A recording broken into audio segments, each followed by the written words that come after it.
Hello welcome to Movie Max. இந்த எபிசோட நம்ம பார்க்க போற படம் இப்போ ரீசெண்டா தியேட்டர்ஸ்ல வெளியா இருக்கிற பைசன் என்கிற காலமாடன். இந்த படம் மனதி கணேசன் அப்படிங்கிற ஒரு கபடி பிளேயரோட வாழ்க்கை வரலாறை பேஸ் பண்ணி தான் இந்த படத்தை எடுத்திருக்காங்க. இந்த படத்தோட ஸ்டோரி ரொம்ப சிம்பிள் தான். துருவ் விக்ரம் அவருக்கு வந்து கபடி தான் வந்து பேஷன், இன்ட்ரெஸ்ட். அந்த ஸ்போர்ட்ல எப்படியாவது நம்ம ஜெயிக்கணும் அப்படின்ற ஒரு உறுதியோடு இருக்காரு. பட் ஆனா அவங்க அப்பா பசுபதி அவர் என்ன சொல்றாருன்னா, நீ இந்த ஸ்போர்ட்ஸ் விளையாடுறது வேற, இது வந்து உன்னை வன்முறை பாதைக்கு கூட்டிட்டு போயிடும் அங்க உள்ள பாலிடிக்ஸ்னால அப்படின்னு அவர் சொல்றாரு. ஆனா துருவ் விக்ரமோட ஸ்கூல்ல உள்ள பிடி டீச்சர் இவருக்குள்ள அந்த டேலண்ட்டை கண்டுபிடிச்சு அதை எக்ஸ்போஸ் பண்ண ட்ரை பண்றாரு. இந்த மாதிரி சிச்சுவேஷன்ல இவர் எப்படி அந்த ஸ்போர்ட்ஸ்ல அச்சீவ் பண்ணாரா இல்லையா அப்படின்றதான் இந்த படத்தோட ஒன்லைன்.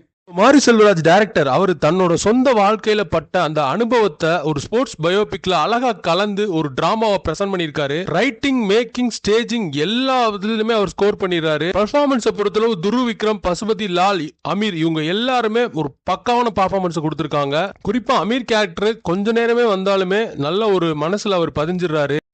இந்த படத்துல ஸ்கிரீன் பிளேல என்னென்ன விஷயம்லாம் அவர் சொல்லியிருக்காரு அப்படின்னா, caste discrimination, upper caste domination, influence, control, repressed, voiceless people, அவங்களோட பெயின் என்ன, அவங்களோட ஜேர்னி எப்படி இருக்கு, ஸோ அந்த கிராமங்கள்ல அவங்களோட வாழ்க்கை இன்னுமே வந்து ஒரு ஹெல்லிஷா தான் இருக்கு.